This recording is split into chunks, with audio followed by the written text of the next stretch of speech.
So we've been talking about, for the last 3 weeks, the seed. And now we're going to leave the seed, and we're going to talk about kingdoms. We're going to go back and talk about kingdoms. Seed is going to come into it a little bit, but that's not the main focus like it's been. So we are in the Torah portion called Toldot. Toldot means generations. Last week it was Hayai Sarah.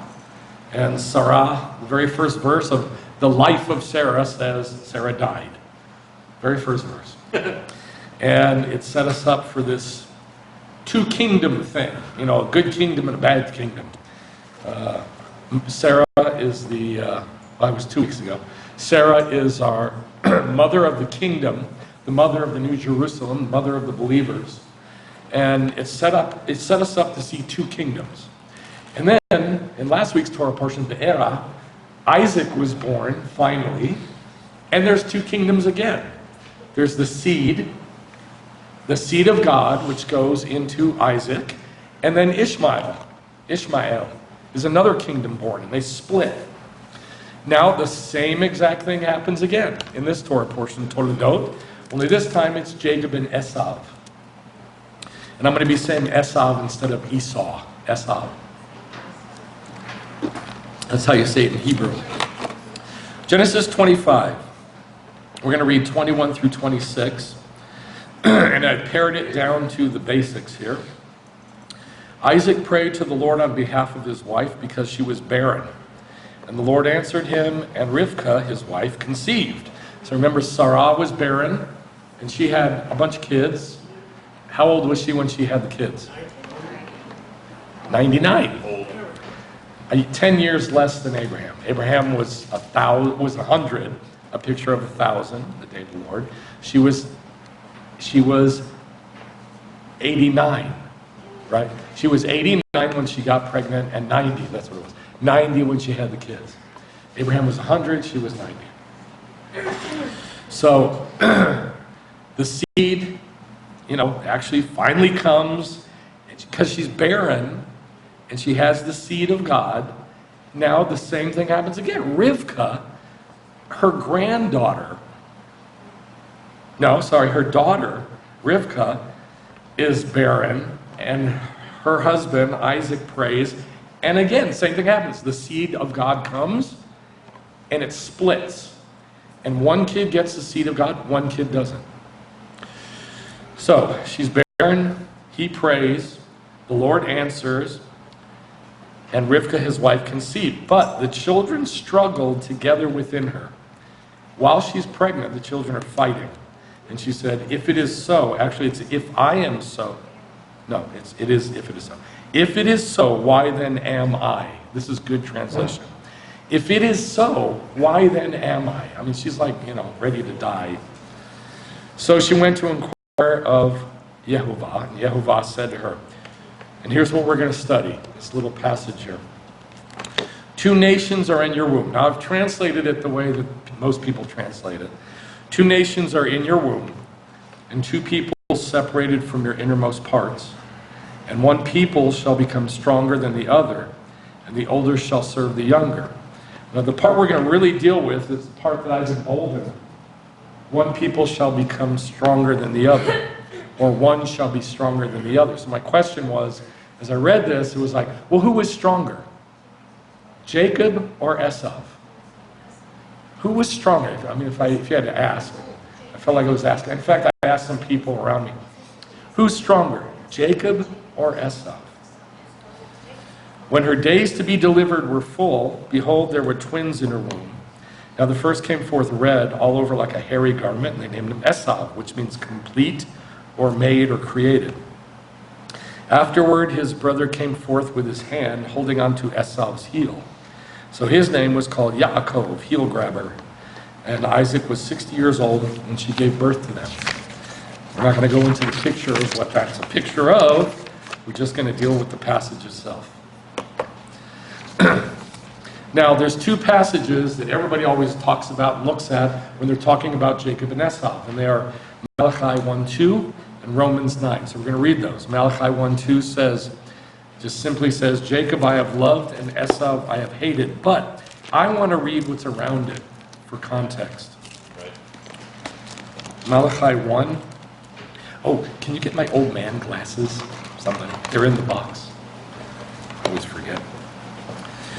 The burden or oracle of the word of the Lord to Israel through Malachi.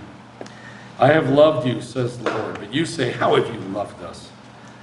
So his answer is to Israel, wasn't Esau Jacob's brother? But I've loved Yaakov, but I hated Esau. And I have made his mountains a desolation and appointed his inheritance for the jackals. It doesn't say jackals. You know what it says? Tanin, which is dragons or sea serpents in the desert. Sea serpents in the desert. So you know it's not a serpent, a sea serpent. Right? No, it's not a land serpent. It's an air serpent. Oh, wow, dragon. The Tanin is the dragon with wings that flies in the oceans. That's another story. But that's his inheritance. His inheritance is the Tanin of the wilderness. Edom says, we've been beaten down, but we're going to come back up and rebuild. Now, this is really important for what we're going to talk about. Here's what we're going to talk about. Inside of all of us, we have two guys. We have Jacob, Israel, and we have Esav. Just like we have two guys, Jacob and Israel. But that's a different story. The story we're going to talk about this time, the kingdoms we're going to talk about this time, is Jacob and Esav. They are two completely different kingdoms. Israel and Jacob are not different kingdoms. They're different guys, but they're not different kingdoms. Jacob and Esav are different kingdoms, and they're inside of us fighting, wrestling, battling. Now that happened from the time they were in the womb. Jacob and Esav were fighting even before they were born. And God did this on purpose. God created this picture. So you can see that there's two nations fighting inside, I'm going to say, the believers. The belly of God, the womb, where the seed goes and creates life. I'm going to say that's the believers. That's the house of God, the body of God. And inside that body of God, there's two kingdoms, people, kids, infants, fetuses, fighting. And that happens inside of us. So I'm going to help you try to identify them and understand that you ain't going to win. Nor are you going to lose. You're going to win and lose. It goes up and down and up and down and up and down and up and down. One kingdom wins, then the other kingdom wins. And then one kingdom wins, and the other kingdom wins. And this is going to take place for the rest of our days. It never ends. But if you're smart and you don't keep making the same mistake, which is insanity, to keep doing the same thing over and over and expecting a different result, if you break that pattern of doing the same thing over and over and over again, you can win more often than you lose. One kingdom will come up more often than the other kingdom comes up. That's what we're going to talk about. All right, so the other verse about Yaakov and Esav is Romans 9, 10 through 13. Rivkah also, when she had conceived twins by one man, our father Yitzhak, for even though the twins were not even born and haven't done anything, either good or bad, they haven't done anything, so that God's purpose, according to his choice, would stand, would become obvious. Remember when we were talking about the seed? People kept saying, why? Why did the seed go that way? Why did God choose why did God choose Shem? Why did God choose Noah? Why did God choose Enoch? Why did God choose Shet? And some people said, why? And my answer was always the same. It's this. God's purpose according to his choice. That's the answer. He chooses. He makes a choice. And he says, that's what I want. Why? So we can learn. He has them act out a picture so we can learn. And that's what it's saying here. Jacob and Esav were chosen for particular roles to fill. You may not like that, but that's the truth. Not because of works, but because of him who calls. It was said to her, the older will serve the younger, just as it is written, Yaakov I loved and Esav I hated. Not didn't like him as much. Right. But God is love and God loved. For God so loved the world, even Esav. Really? Yeah. Esav I hated. So God doesn't love everybody. He doesn't. He loved Esav, but then he hated him. God loved Esav. He loved the idea of Esav. Esav means made, created. He loved it. In fact, you know what the rabbis say? The rabbis say that Esav had more potential to be good than Jacob did. And that's why he was chosen to be broken. Because God knew that his will was so strong. Now think about this. A strong-willed kid is either really, really good or really, really bad. And they've got more potential than somebody who's more kind of middle of the road and even-tempered. Right. Yaakov was more even-tempered. He was a jerk, but he was more even-tempered. Esav was not.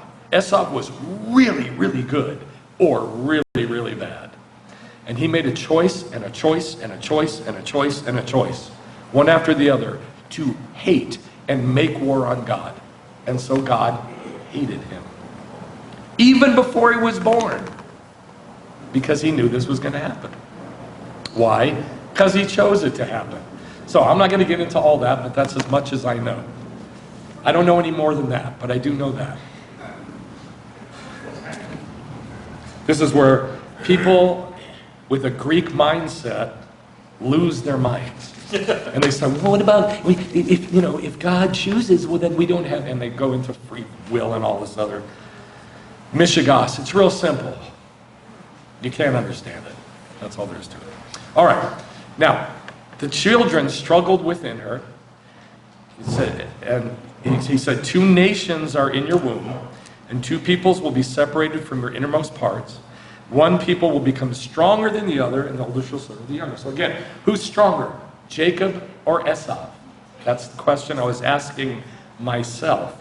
Who's stronger, Jacob or Esav? Now I got some pictures here. I couldn't get the video clips. I wanted to put the video clips on the screen. You can go look these up. These are twins fighting in the womb.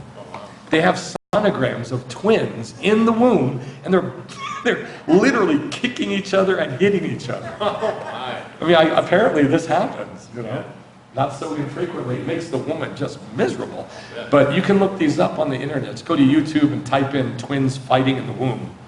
This one, I can't tell what's going on here. These look almost the same to me. Yeah. But this one, this guy's on top, and he is not going to give up his position. These are girls. The ones on the bottom, these are girls. Twin girls. So, yeah, I can just imagine. I mean, I thought this was really, really, like this never happens. Apparently it does. It does happen. It's twins fight in the womb. But these 2 twins were different. They were fighting to teach us. Fetuses were fighting in the womb so that we can learn about God. God made that happen. 2 nations.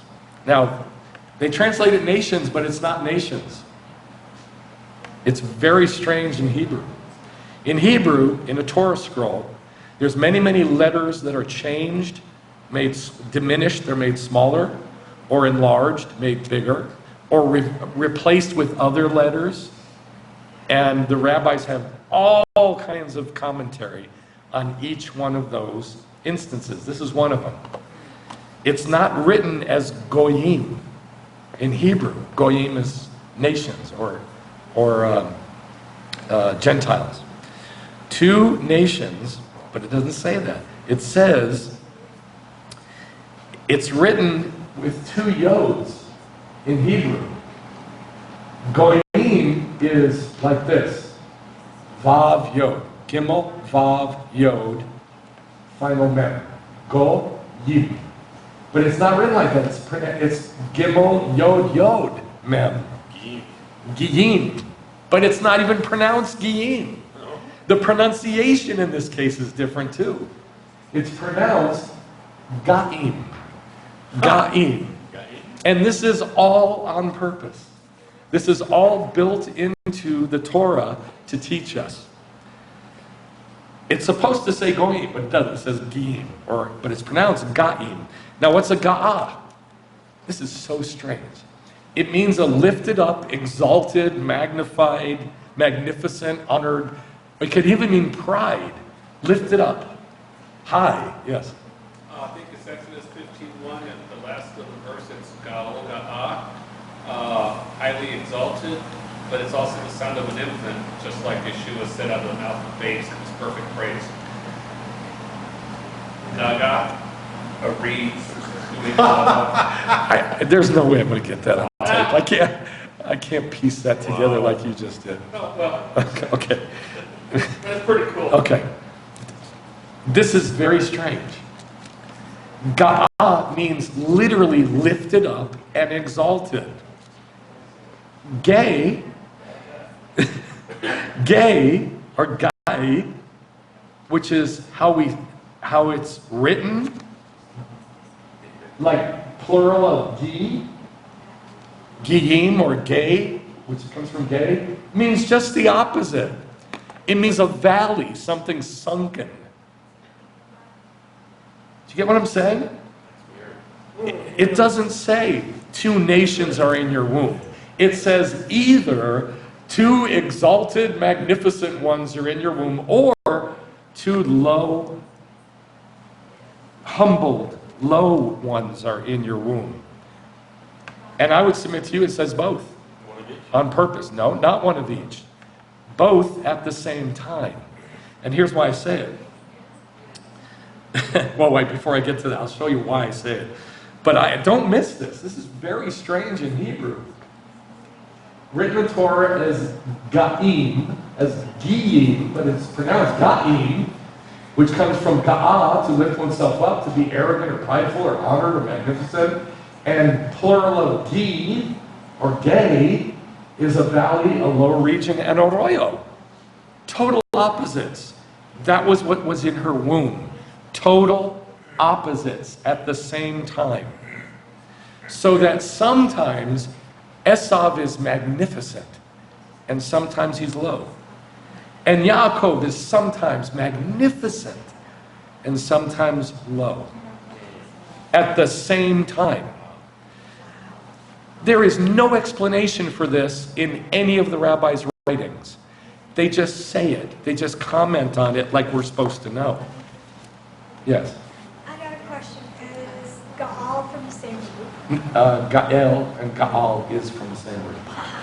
So, are Jacob and Esav lifted up, or are they brought low? Yes. Yes. The answer is yes. Now, the rabbis don't tell us about all this stuff I just told you. They don't do that. They just say what I'm going to show you next one.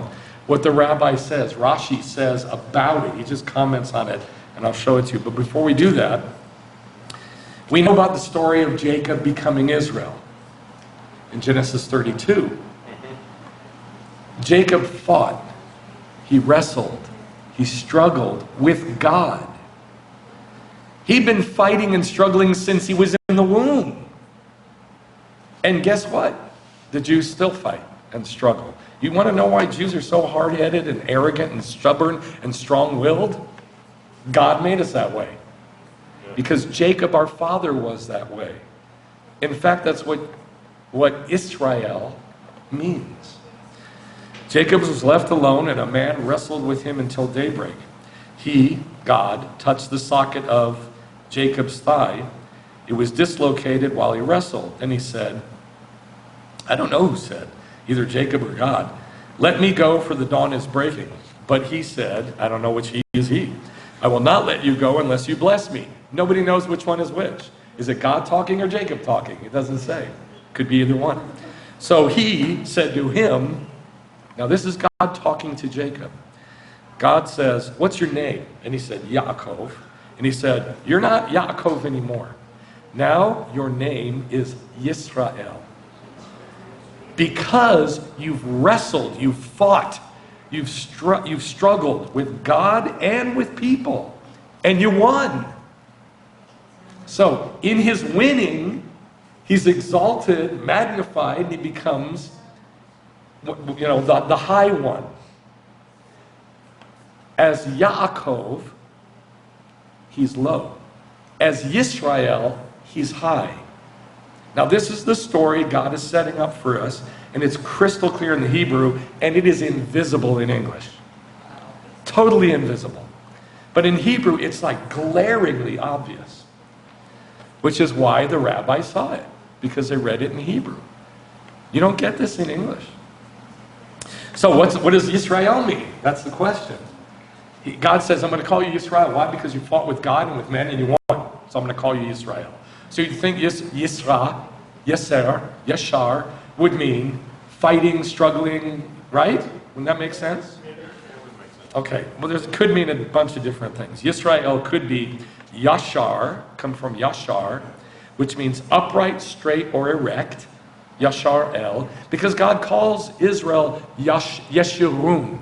Same word. 4 times in Deuteronomy 32. Calls them Yeshurun.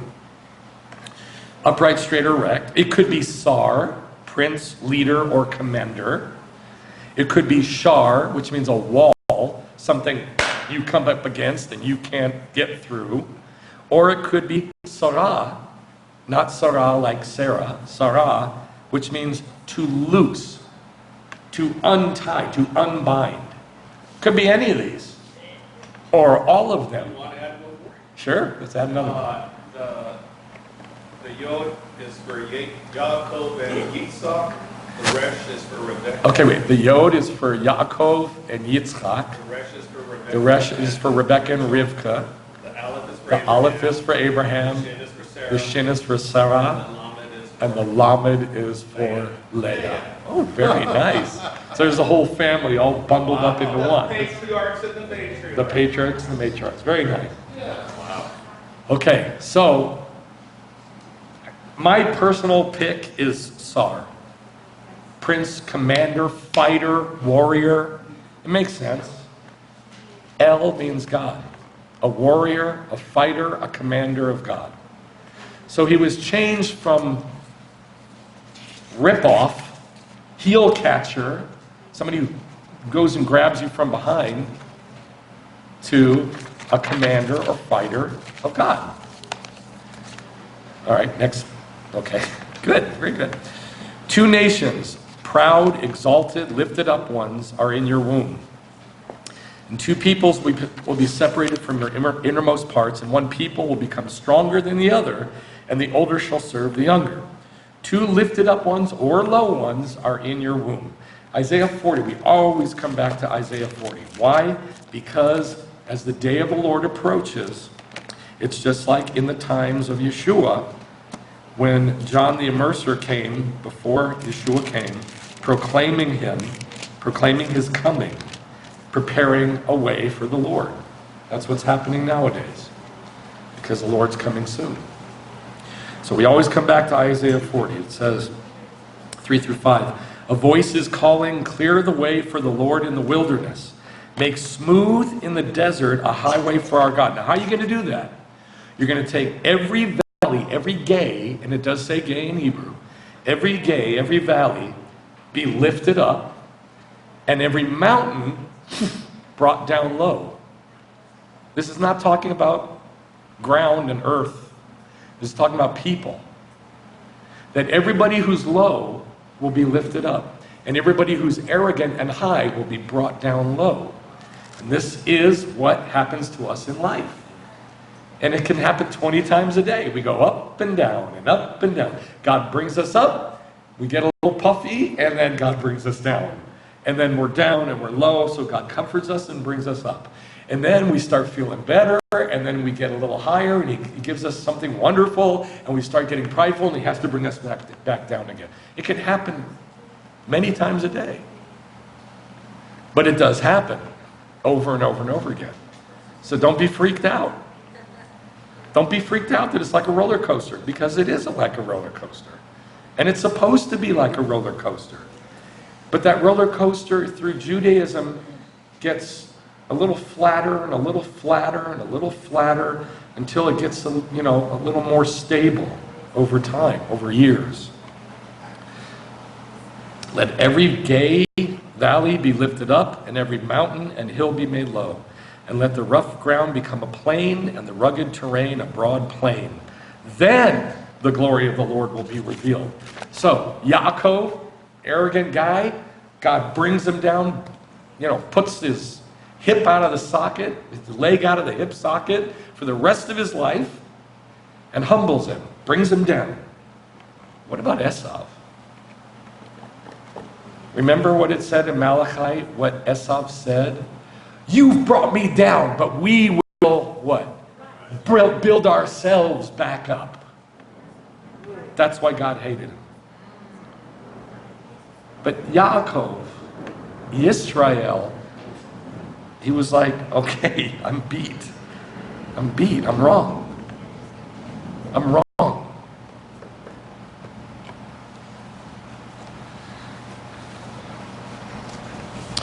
V'shnei le'umim me'ayich is what it says in Hebrew, where it says 2 kingdoms from your innermost parts. Now they translate it, 2 peoples will be separated from your innermost parts. So we're asking this question, who's stronger, Jacob or Esav?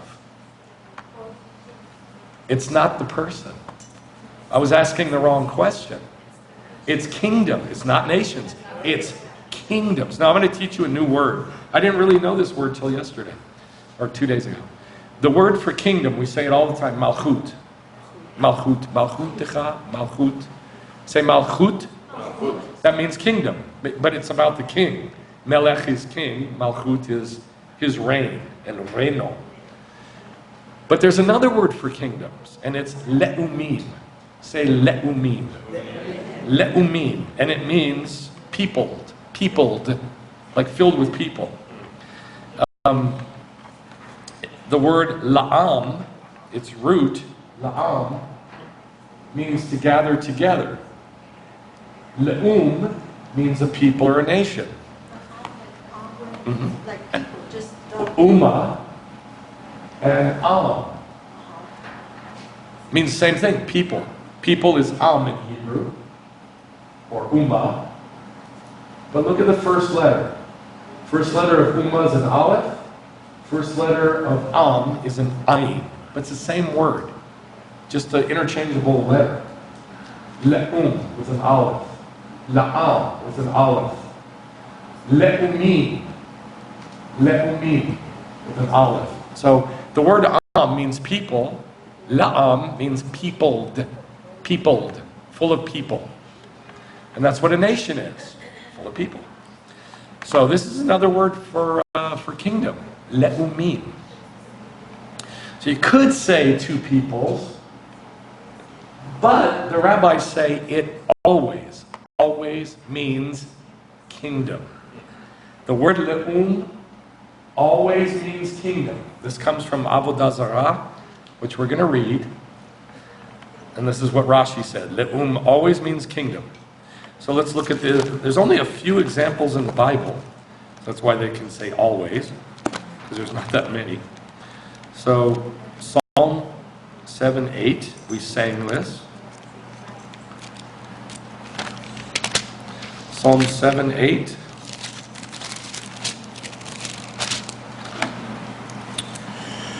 Says, the Lord judges, it should say kingdoms. Well, verse 7, 7, and 8. Let the assembly or congregation of the le'umim, kingdoms, plural. Let the assembly of kingdoms encompass you, come around you, Lord. And over them, return on high. What do you think this is talking about? When is all the nations going to gather around God's throne? The day of the Lord in the kingdom. It's not going to happen till then, and this is what it's talking about. Let all the kingdoms gather around you. The Lord judges actually that says peoples. The people, vindicate me, O Lord, according to my righteousness. The Lord judges the peoples.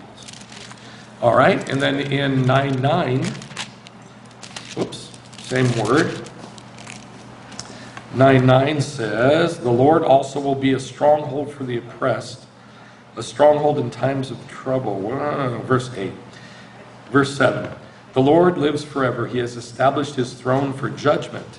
He will judge the world in righteousness. He will execute judgment for the kingdoms, le'umim, with fairness, with equity, with truth. He will judge the kingdom. When is he going to judge the kingdoms? What date in the day of the Lord? Nope, not Rosh Hashanah. Yom Kippur. Yom Kippur, what year? At the beginning of the birth pangs or end of the birth pangs? When does he judge all the nations? At the end. At the end of the birth pangs. All the nations, whatever's left, is the final judgment. Yom Kippur, year 6007. 6007. Okay, so Psalm 65. Same word, le'umim. Verse 8. They who dwell in the ends of the earth stand in awe of your signs. Now, verse 7. I think I was reading a Jewish Bible. Verse 7. Who stills the roaring of the seas. In the Bible, what are the seas a picture of? Nations. Gentiles. Nations. Goyim.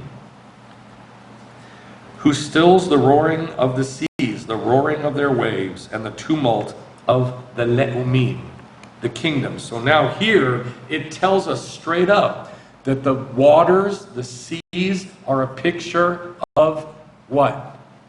The nations, the le'umim. Exactly what it says in Revelation, book of Revelation. That the seas are peoples and tongues and nations. Okay. Now later on, in the Torah portion, when Isaac is blessing Yaakov, because Yaakov is running to the east. He's got to get out of there before his brother kills him.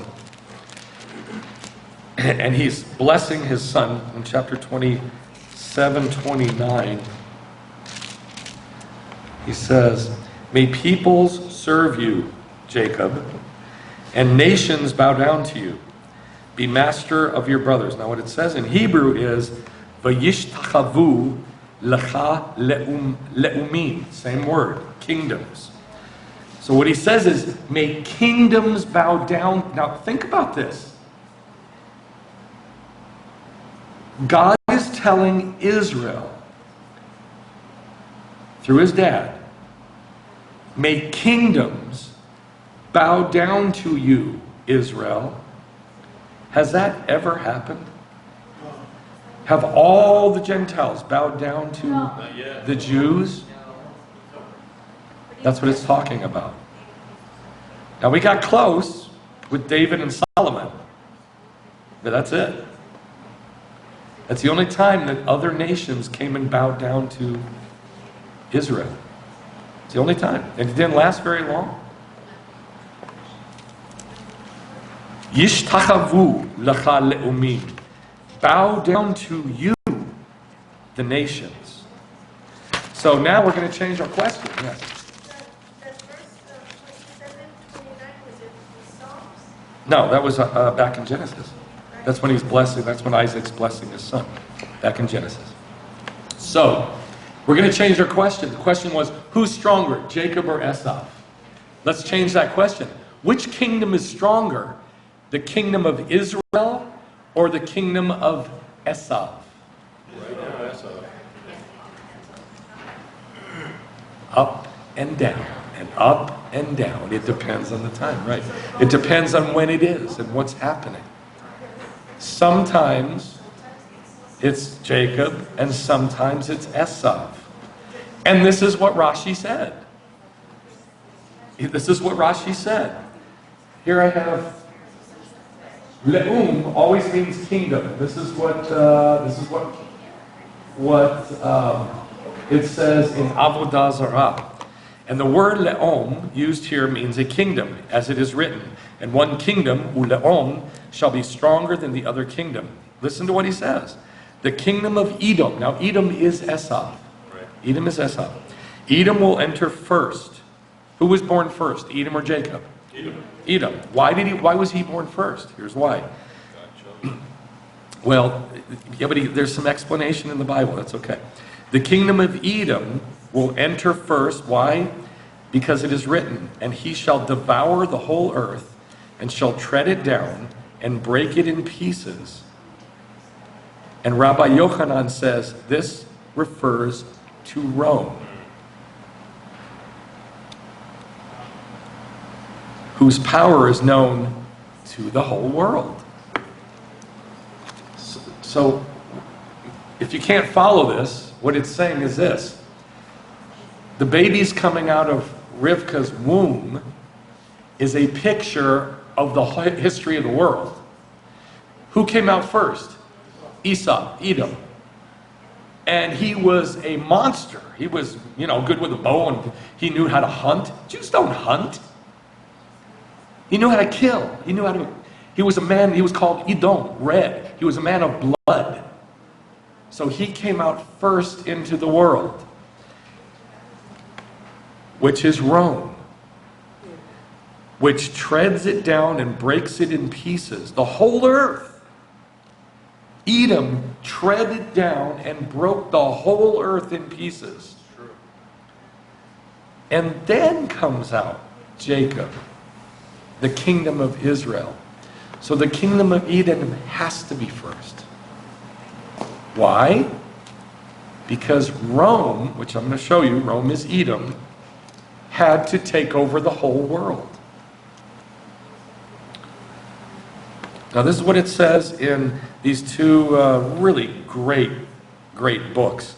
Encyclopedia of the Jewish Symbols and Encyclopedia of the Jewish Religion. These are so great because they take all this Jewish doctrine and bring it down into little passages, which is fantastic. Edom, the nation descended from Esav, was also a symbol for Israel's eternal enemy. Edom participated in the destruction of the first temple, and their legendary descendants, the Romans, destroyed the second temple. Now, it doesn't mean that Esav's kids became Rome. That is not what it means. It means that spiritually they descended from Edom. Right. The Romans destroyed the second temple. Herod, the despised agent of Rome, was an Edomite.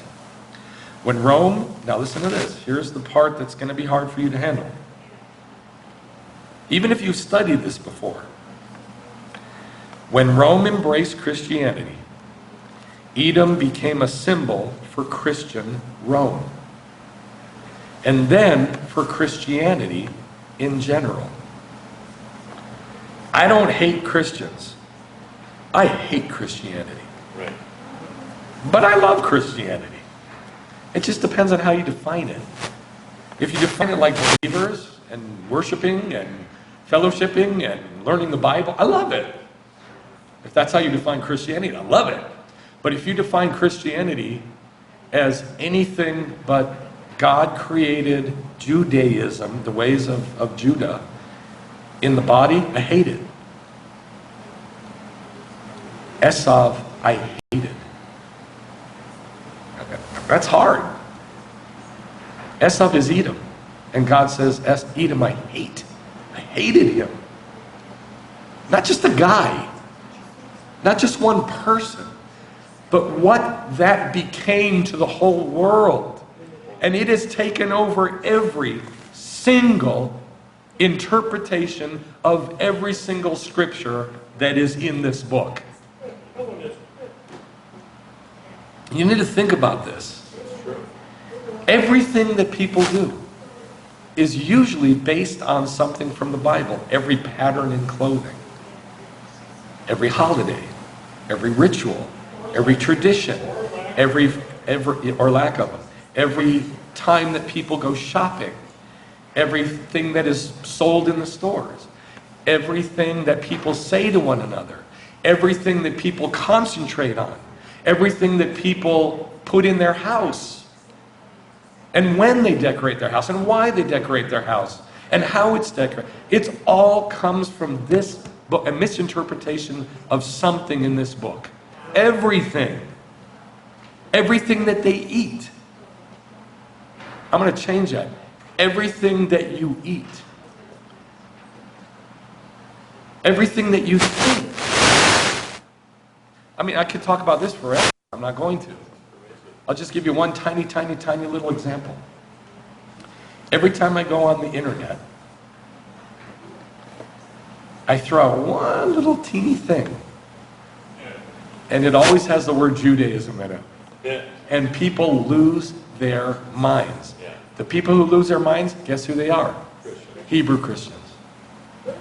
Hebrew roots people. Yeah. They lose their minds on me. And it becomes a circular, illogical discussion. And I keep trying to drag them back to what I'm saying, real simple, and they just can't, it just, their minds are gone because of what they've been taught from the Bible. And it could be about anything. It could be about textiles, patterns in clothing. It could be about anything. So, please remember, when I say Judaism, I mean what God created to do so that it talks to us so we get to know God. It's that simple. Yes? Can I say something? Michael, everything that is against Judaism is Hellenism. Yes, everything that's against Judaism is Hellenism. But what is Hellenism? Everything that is against. What is Hellenism? So we're coming up to Hanukkah, where the Maccabees fought Hellenism. But what's Hellenism? It's Edom. Greece became Rome. This is what we're going to talk about in a second. Greece became Rome. Edom. Hellenism means the way of the Greek. They're the same thing. Hellenism is Edom. I'll show you this. The name Esav or Edom is used as an eponym for Rome, and in medieval Hebrew literature for any anti-Jewish regime, Christianity in particular. Why? Because all the regimes that persecuted Jews were Christian. Quote, Christian. Other than Islam, correct. Which is Edom. Right. Actual Edom, not Edom as Rome. Next slide. All right. So here we go. The rabbi said, how do we know that Edom has to come out first? And he quotes Daniel about the 4 kingdoms. This is what he quotes. So here it is. Now here's what Rashi says. They will not be equal in greatness. When one rises, the other falls. Now he got that from seeing that Goyim is not written Goyim, it's written Giyim, but pronounced Ga'im. And he got all of that. He got this statement from that. They will not be equal in greatness. One rises, the other falls. Then the other rises, then the other falls. Then the other rises, then the other falls. Over and over and over. But in a big, big, big scheme of history, one time. Edom comes up, rises, and then they fall, and then Jacob comes up in the end. And that's what this story in Daniel says. Daniel 2:31 through 40. You, O king, were looking, and behold, a great statue, the head of fine gold, its breast and its arms of silver, its belly and its thighs of bronze, its legs of iron, its feet were part iron and partly clay. And then here's the kingdom of Jacob, or Israel. A stone was cut out without hands. Who's that stone? Israel. The Messiah, who comes from Israel, the Messiah. The stone, the rock. Stone was cut out without hands, and the stone struck the statue on its feet. The iron, whose iron? Whose iron? Rome. Rome. The clay. The bronze, whose bronze? Greece. Greece. Whose silver?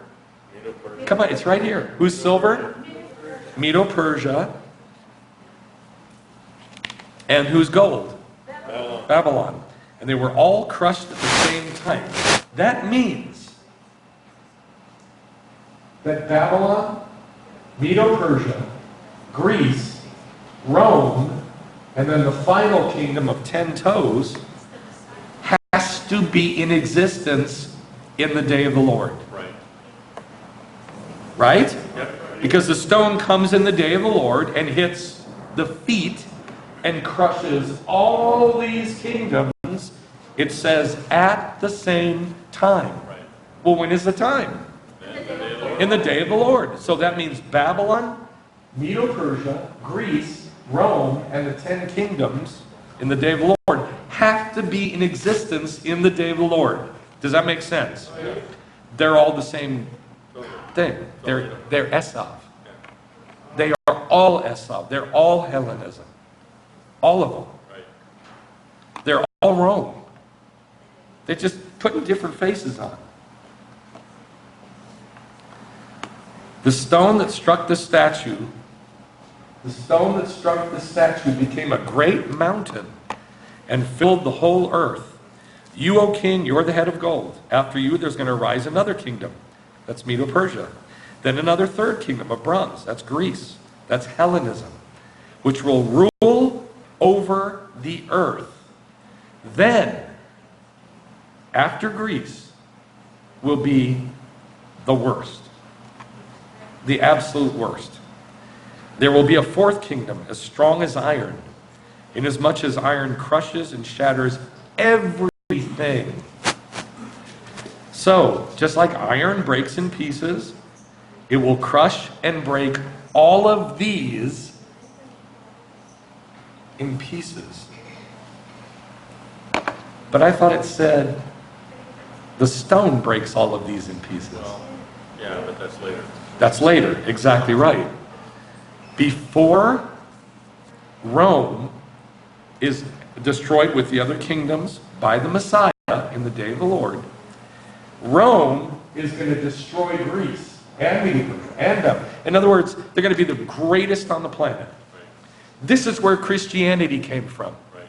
Roman Catholicism. It doesn't say Missouri Catholicism.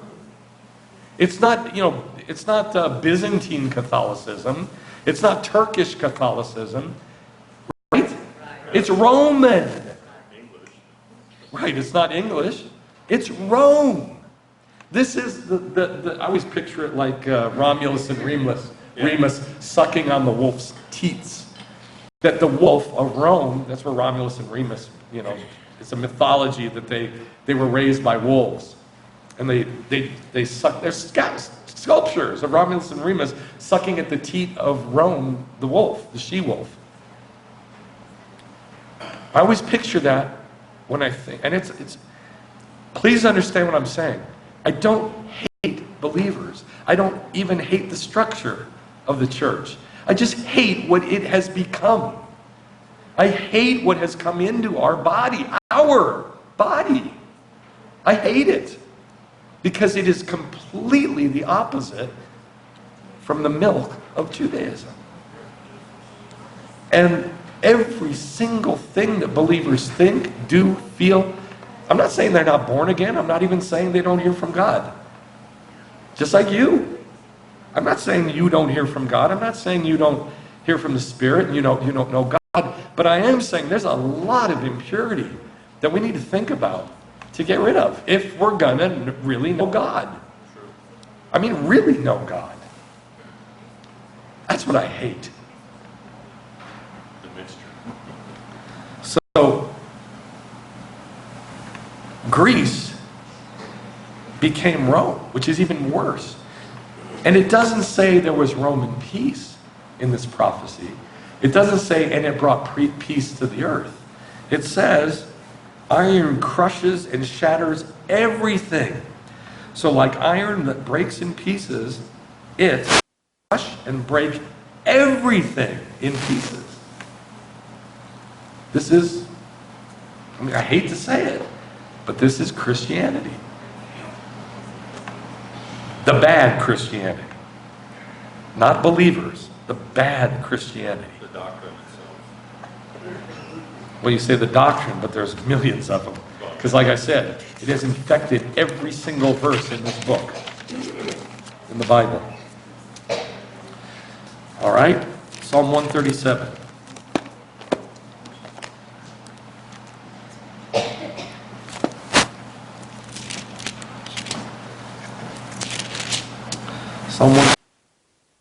This is strange. Just going to show you one thing in this. Who destroyed the temple?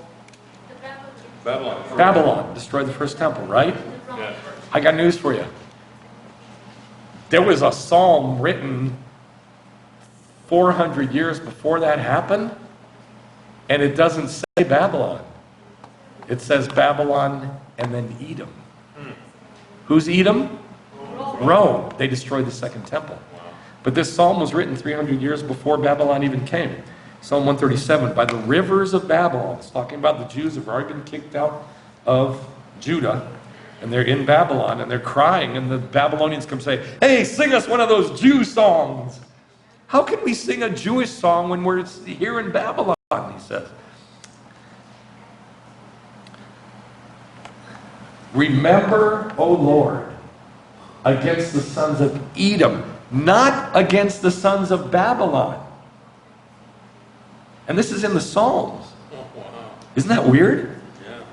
Remember, O Lord, against the sons of Edom, the day of Jerusalem, who said, raise it to its very foundation. I thought that was Babylon. Here it says it was Edom, or Esav. Rome. Isn't that weird? And then he says, O daughter of Babylon. Right. So who is it? Is it Babylon or Edom? Yeah. Yes. They're the same thing. Same doctrine, same belief, same Same ideology. leomim, Yeah. kingdom. Same leom, kingdom. O daughter of Babylon, how you devastated one. How happy will be the one who repays you with the recompense with which you have repaid us. How happy will be the one who seizes and dashes your little babies against the what? Rock. Which rock? Yes. The rock in the day of the Lord that comes and shatters all the kingdoms. The Messiah. So, Babylon destroyed the temple in 586, and then Rome, or Edom, destroyed it in 70 CE. Now look at this. These are coins minted when Rome, or Edom, destroyed the temple. They're called Judea capta, which means captive Judah. And on these coins, this is Vespasian, and this is Titus under Vespasian. And on the back, it's called the obverse, on the back of the coin, is a palm tree, an arrogant, lifted up, magnificent Roman. And here's a woman weeping. She is Judah. She's Judah. And they're celebrating. They even, think about this. They minted coins to celebrate this. And by the way, there's only 3 of them. Hundreds of coins minted all over the East, called Judea capta. Here's a woman. Here's the woman under the palm tree. Look at this one. Here she's bound with her hands behind her back. Still a woman. And it's called Judea capta. So here's the whole story. They will not be equal in greatness. Edom comes out first, and he is magnificent. Takes over the whole world, even up to the day of the Lord. Then after that, the stone of the Messiah from Israel comes and shatters that whole system. And then what? Judah comes up. Israel comes up. He's been low for 4,000 years. Israel has been low. But in the kingdom, it's called the kingdom because it's a kingdom. And it's going to be the kingdom of Israel. So, I want to look at these last verses about the kingdom. When when Israel comes to rule the earth. And that is going to happen. There's not going to be any more churches. Nope. There's not going to be any more communions. There's not going to be any more catechism. There's Hallelujah. not going to be any more choirs. Let's see what else starts with a C. There's not going to be any more Communion, I said both of those. Churches, catechism, choir. Christmas? Yeah, no more Christmas. Hallelujah. It's so weird. They almost a lot of the words in Christianity start with a C. No more Christians, but there will be no more Christianity because everything will be biblical, what I call biblical Judaism. Right. What the Bible calls biblical Judaism. Yes. They're all going to grab our seats. You have to grab. Yeah, they're going to grab our tzitzi, Yes. our tzitziot. So, here's the whole story. They will not be equal in greatness. When one rises, the other will fall. So I call this Edomi capta. No more is it Judea capta. It's Edomi capta. Hallelujah. Captive Edom. And I literally mean this. Oh, yeah. To own the people. That's true. Captive. We're going to take them captive. We're going to look at these last verses, and I'm going to show it to you. If you don't believe me, that's fine. But this is what the rabbis hang on to every day of their life. Isaiah 14. The Lord will have compassion on Jacob and choose Israel and settle them in their own land. Strangers will join them. Strangers will join them? What strangers? Yes, Gentiles. The nations. The nations, the le'umim, the kingdoms, will join them and attach themselves to the house of Jacob.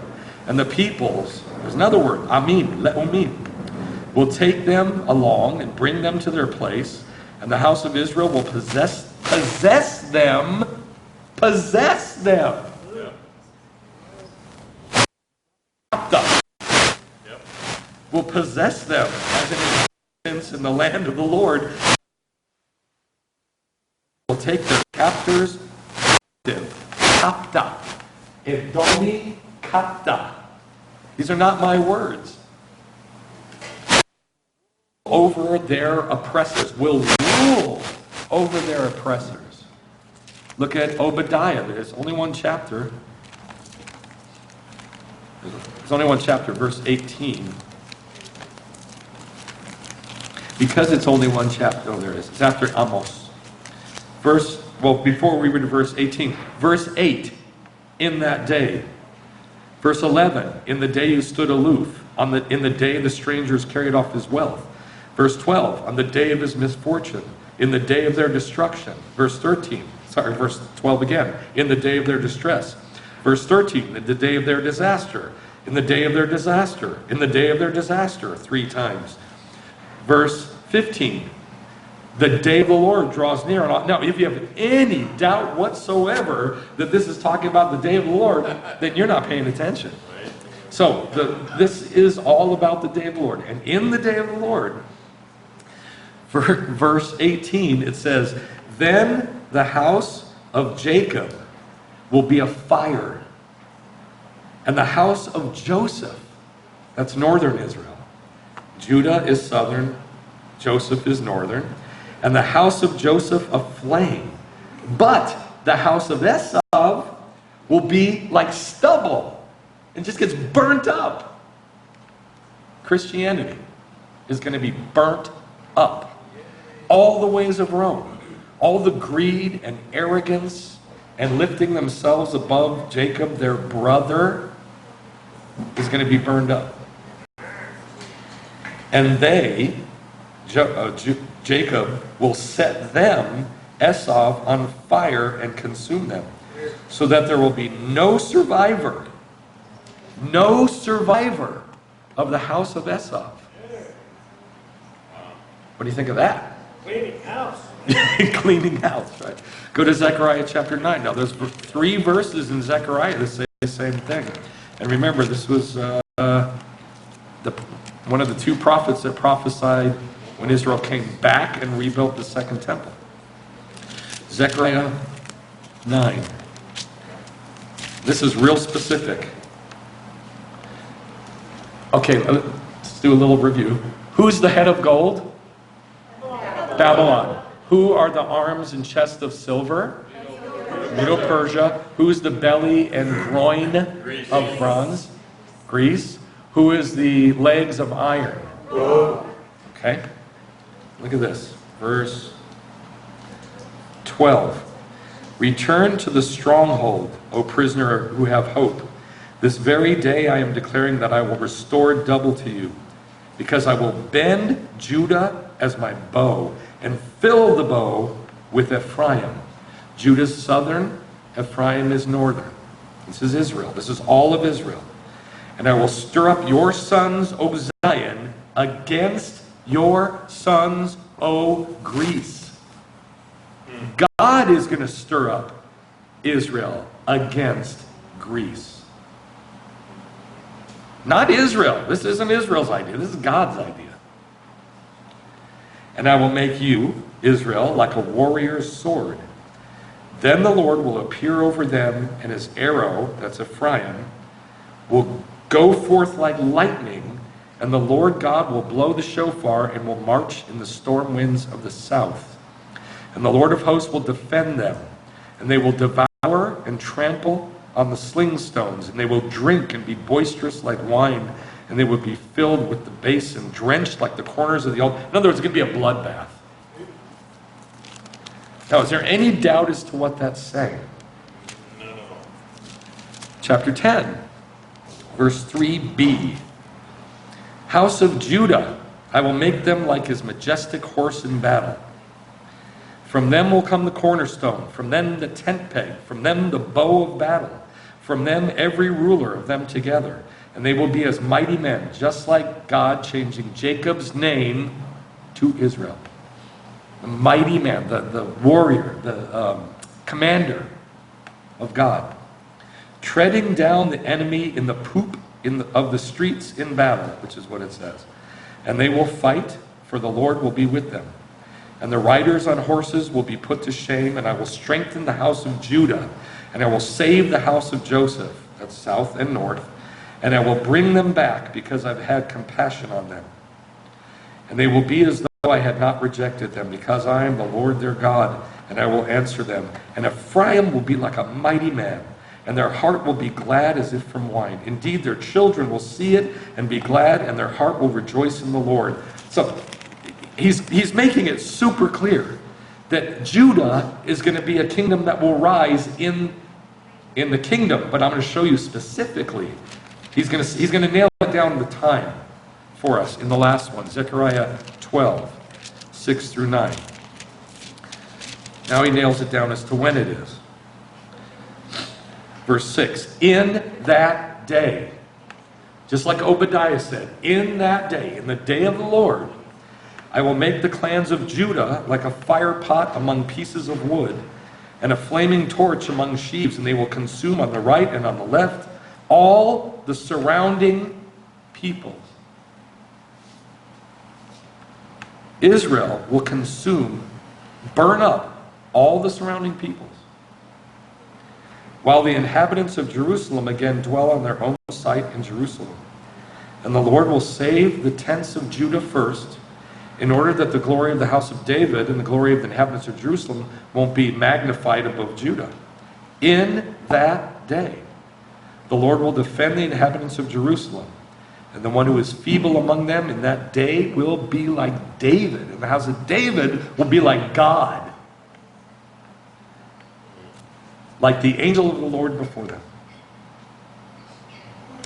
And it will come about in that day that I will set about to destroy all the nations that came against Jerusalem. All right, is there any doubt as to when this is going to happen? Not at all.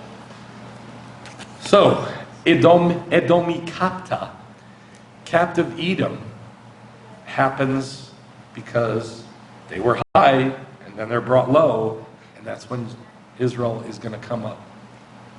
So you can accept this or not accept it, but it's going to happen whether you like it or not. The only difference in the kingdoms is that Edom, Rome, quote, Christianity, Roman Christianity, pummels and beats and makes people submit. Here's how the Jews absorb the Gentiles and make them into slaves. They get to come dancing up to Jerusalem with us. Totally different picture. We're not gonna hurt anybody. No subjugation. There's no subjugation, right? There's no subjugation in Judaism. It's like, come, let me show you the truth. And if the Judaism that you like subjugates, it ain't biblical Judaism. No.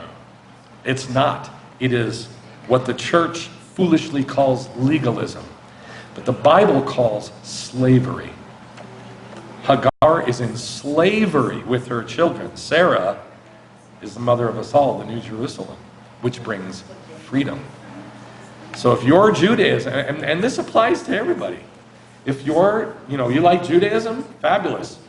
What's your Judaism? Is it one that brings the people into bondage or you into bondage on anything at all? Then it's wrong. It's not God's Judaism. It's not biblical Judaism. Because biblical Judaism teaches us how to know God. Period. Period. That's all. And if it's anything else, it's not right.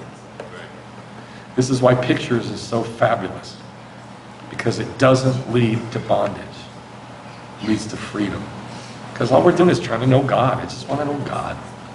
Simple. So, I would suggest that you start trying to identify